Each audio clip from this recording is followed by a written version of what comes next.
وَإِذَا قِيلَ لَهُمْ آمِنُوا كَمَا آمَنَ النَّاسُ قَالُوا أَنُؤْمِنُ كَمَا آمَنَ السُّفَهَاءُ أَلَا إِنَّهُمْ هُمُ السُّفَهَاءُ وَلَكِنْ لَا يَعْلَمُونَ۔ صدق اللہ العظیم۔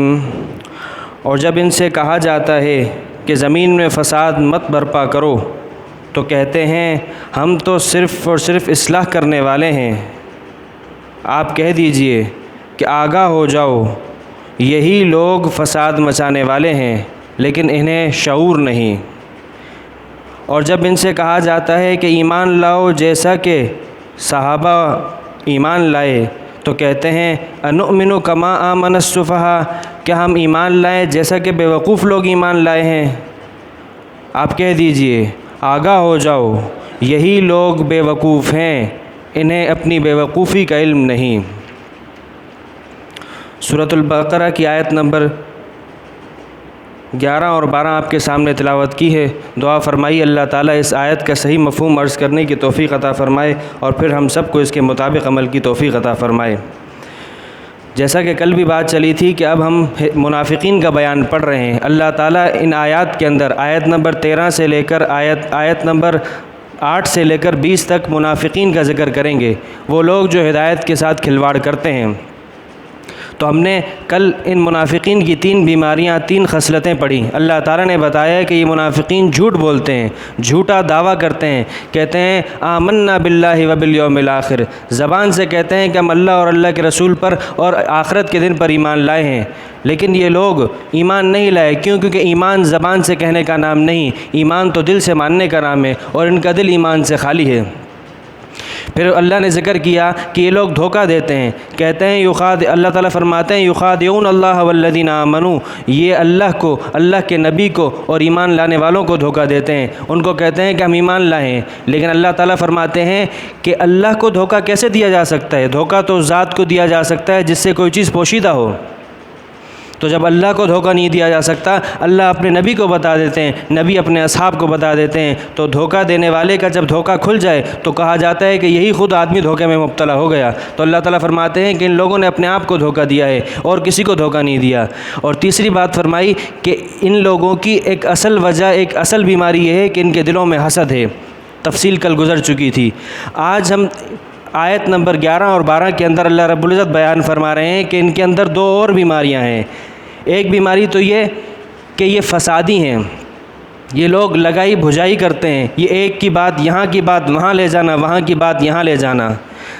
دیکھیے دنیا میں 2 مختلف نظریے، اگرچہ وہ نظریے ایسے ہوں کہ جن میں آگ اور پانی کی نسبت ہو، جیسے کہ ایمان اور کفر، اگر ایمان اور کفر موجود ہے تو اس سے اتنا بڑا فساد دنیا میں نہیں مچتا جتنا بڑا فساد ان دونوں کے بیچ میں گروہ نکل آئے اور یہاں کی بات وہاں لے کے جائے، وہاں کی بات یہاں لے کر جائے، یہاں کی ان کو سنائے، ان کی یہاں کو ان کی ان کو سنائے اور پھر ان کے درمیان جھگڑا کرے، تو یہ فساد ہے۔ اللہ تعالیٰ فرماتے ہیں یہ فساد ہے۔ جب ان سے کہا جاتا ہے کہ تم یہ فساد مت کرو، تم یہ فساد مت کرو، تم یہ لگائی بھجائی مت کرو، تو کہتے ہیں کہ ہم تو اصلاح کرنے جا رہے ہیں، ہم تو چاہتے ہیں کہ یہ لوگ ایمان والے کچھ اپنی ایمان کی چیزوں کو چھوڑ دیں، کفر والے اپنی کچھ چیزوں کو چھوڑ دیں اور کوئی درمیان سے راستہ نکال لیں۔ یریدون ان یتخذوا بین ذلک سبیلا، یہ لوگ چاہتے ہیں کہ ان کے درمیان سے کوئی راستہ نکال لیں تاکہ کیا نام ہے یہ لوگ اس طرح نہ رہیں بلکہ ہم بھی ان کے ساتھ کسی چیز میں شامل ہو جائیں۔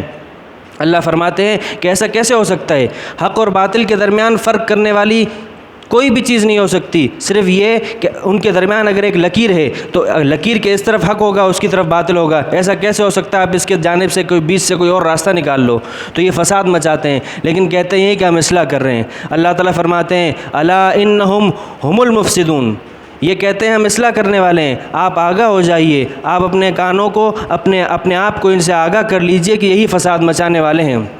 دیکھیے غلط کام کو صحیح کام سمجھ کر، غلط فہمی کو خوش فہمی سمجھ کر کرنا، یہ ان کی عادت تھی، یہ اس میں مبتلا تھے۔ ہمیں بھی اپنا جائزہ لینا چاہیے، ہم بھی کئی غلط کاموں کو صحیح سمجھ کر اچھے عنوانات کے ساتھ کر رہے ہیں۔ ہمارا معاشرہ، ہمارا بازار جھوٹ سے بھرا پڑا ہے، ہم نے جھوٹ کو نام دیا ہے گر کا، ٹیکٹکس، بھائی جو تاجر جو دکاندار، جو ریڑھی والا، جو سبزی والا جتنا اچھا جھوٹ بول کر، جتنا صاف جھوٹ بول کر کسی کو چیز دے دیتا ہے، تو پھر وہ اس کو کہتا ہے کہ یہ تو میں نے دیکھو کیسے اس کو چونا لگا دیا. تو غلط کام کر رہا ہے، جھوٹ بول رہا ہے، لیکن اس کو نام اچھا دیا ہے.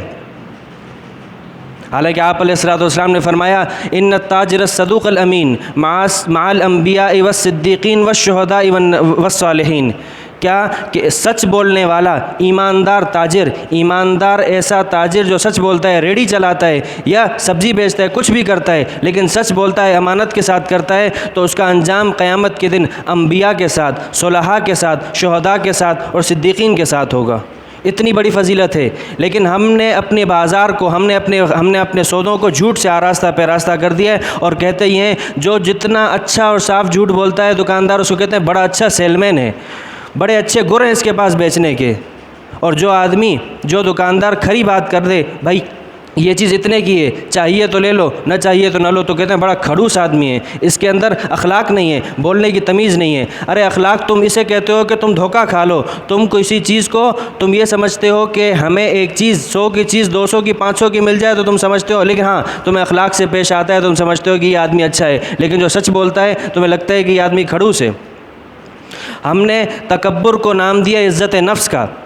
ہمارے اندر ہوتا تکبر ہے، لیکن ہم کہتے ہیں ارے یہ تو اس نے میری عزت کو مجروح کیا ہے، سیلف رسپیکٹ، میری عزت نفس کو اس نے زد پہنچائی ہے، لہٰذا میں اس سے بات نہیں کروں گا. حالانکہ عزت نفس کو نہیں، یہ تمہارے اندر کا تکبر ہے جس کو تم عزت نفس کا نام دے رہے ہو.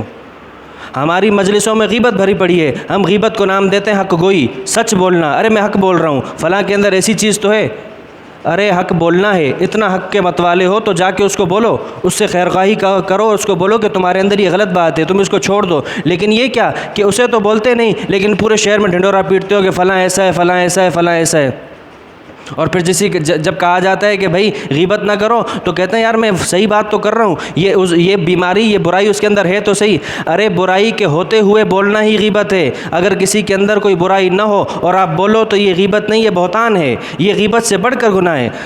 ایک موقع پر حضور کے ازواج میں سے ایک زوجہ کسی صحابی کے بارے میں ایک اشارہ کیا تھا کہ وہ چھوٹے قد کے ہیں، تو آپ علیہ الصلوۃ والسلام نے فرمایا کہ تم نے غیبت کی ہے؟ تو فرمایا کہ یا رسول اللہ میں نے تو وہی بات کی ہے جو ان کے اندر تھی. تو آپ نے فرمایا کہ یہی تو غیبت ہے. غیبت اسی چیز کا نام ہے کہ کسی کے اندر کوئی عیب، کسی کے اندر کوئی برائی ہو اور آپ اس کا ذکر کرو. نہیں ہے اور کرتے ہو تو یہ تو بہتان ہے. دیکھیے اسی طریقے سے ہمارے اندر اور بھی برائیاں ہیں. ہمارے ہاں جو جتنا بدتمیز ہوتا ہے وہ کہلاتا ہے کہ بڑا ہی خود اعتماد آدمی ہے، بڑا ہی کانفیڈنس آدمی، اس کے اندر بڑا اعتماد ہے اپنے اندر. ارے ہمارے سامنے اگر بچہ کسی کو کوئی ترکی بترکی جواب دے دے، منہ پہ جواب دے دے، کہتے ہیں کہ بڑا ہی خود اعتماد بچہ ہے، اس کے اندر تو بڑا اعتماد ہے، سیلف کانفیڈنس ہے یہ. ارے اس کو بدتمیزی سکھا رہے ہو تم، بدتمیزی کو نام دے رہے ہو سیلف کانفیڈنس کا. تو اسی طرح ہمارے اندر بھی کئی برائی چیزیں ہیں. جس طرح منافقین کرتے فساد تھے اور کہتے تھے کہ ہم اصلاح کر رہے ہیں، ہم کرتے تکبر ہیں لیکن کہتے یہ نفس ہماری مجروح ہو رہی ہے. ہم کرتے غیبت ہیں، کہتے یہ کہ ہم حق گوئی کر رہے ہیں. ہم جھوٹ بولتے ہیں لیکن ہم کہتے ہیں یہ تو گر ہے، مارکیٹ اس کے بغیر نہیں چل سکتی، وغیرہ وغیرہ. تو دیکھیے اس آیت کے اندر اللہ رب العزت نے بتایا کہ یہ لوگ فساد مچاتے ہیں، فسادی ہیں، لگائی بجائی کرتے ہیں اور ایک غلط کام کو صحیح عنوان کے ساتھ کرتے ہیں، صحیح سمجھ کر کرتے ہیں. اگلی آیت میں اللہ تعالیٰ فرماتے ہیں کہ جب ان سے کہا جاتا ہے کہ بھائی آدھے تیتر آدھے بٹیر مت بنو، یا تو تیتر بن جاؤ یا بٹیر بن جاؤ، یہ ایمان اختیار کر لو یا کفر اختیار کر لو، یہ بیچ میں کیوں رہتے ہو؟ سچے ایمان لانے والے بن جاؤ. ایمان تم نے لانا ہے، تمہیں سچائی اور صداقت میں ایمان چاہیے تو ابو بکر جیسا ایمان لاؤ. تمہیں حق اور باطل کے درمیان فرق کرنے والا ایمان چاہیے تو تم عمر فاروق جیسا ایمان لاؤ. تمہیں حیا والا ایمان چاہیے تو تم عثمان غنی جیسا ایمان لاؤ. تمہیں اگر فقاہت اور حقیقت والا ایمان چاہیے تو علی المرتضیٰ جیسا ایمان لاؤ. تمہیں اگر امانت اور صداقت کا ایمان چاہیے تو امین هذه الامہ ابو عبیدہ بن الجراح کا ایمان لاؤ. اگر تمہیں حق پر مر مٹنے والا ایمان چاہیے تو تم اصحاب بدر میں جو شہید ہوئے تھے، بدر میں جو شریک ہوئے تھے، ان کے جیسا ایمان لاؤ. تو کہتے ہیں انؤمن کما آمن السفہاء، کیا ہم ایمان لائیں جیسا کہ یہ لوگ بیوقوف ایمان لائیں؟ ارے دیکھو، کہتے ہیں ان لوگوں نے یہ ایمان لا کر اپنی رشتہ داریاں توڑ دی ہیں، ان لوگوں نے ایمان لا کر فلاں سے دشمنی اختیار کر لیے، اپنے رشتے ناطے توڑ لیے ہیں، اپنے بھائیوں سے، اپنے والدین سے الگ ہی جدائی اختیار کر لیے۔ تو اللہ تعالیٰ فرماتے ہیں، اللہ تعالیٰ کی یہاں جوش آتا ہے اللہ کو، کہتے ہیں یہ میرے اصحاب کو بیوقوف کہہ رہے ہیں۔ اللہ تعالیٰ فرماتے ہیں اگلا جملہ اگر عربی جانتا ہو کوئی شخص تو اس کو پتہ چلے کہ اللہ تعالیٰ نے ان کا کیسا رد کیا۔ انہوں نے تو صرف اتنا کہا تھا کہ کیا ہم ایمان لائیں جیسا کہ بیوقوف لوگ ایمان لاتے ہیں۔ اللہ تعالیٰ فرماتے ہیں الا انہم ہم السفہاء ولکن لا یعلمون، ارے آگاہ ہو جاؤ، یہی لوگ بیوقوف ہیں لیکن انہیں اپنی بیوقوفی کا پتہ نہیں۔ ایک انجان آدمی، اس کو پتہ ہو کہ میں کوئی چیز نہیں جانتا تو اس کے لیے جاننا آسان ہے، لیکن انجان آدمی وہ اپنے انجانے ہونے سے انجان ہو، اپنے لا علم ہونے سے ہی انجان ہو تو اس کو ہدایت کیسے ملے گی؟ اللہ تعالیٰ فرما رہے ہیں یہ ہیں تو بیوقوف لیکن انہیں اپنی بیوقوفی کا پتہ نہیں۔ دعا ہے اللہ تعالیٰ ہمیں ہمارے اندر جو برائیاں، ہمارے اندر جو تکبر، جھوٹ، غیبت، بدتمیزی، غصہ، یہ جو برائیاں بڑے بڑے اژدہے ہمارے اندر موجود ہیں، اللہ تعالیٰ ہمیں ان سب سے جدا ہونے کی، ان سب بیماریوں سے الگ ہو کر صحیح خالص ایمان لانے کی توفیق عطا فرمائے اور حق اور سچ کا ساتھ دینے کی ہمیشہ توفیق عطا فرمائے۔ وآخر دعوانا ان الحمد للہ رب العالمین۔ اللہم لک الحمد کلو ولک الشکر کلو وإلیک یرجع الامر کلو۔ اللہم لا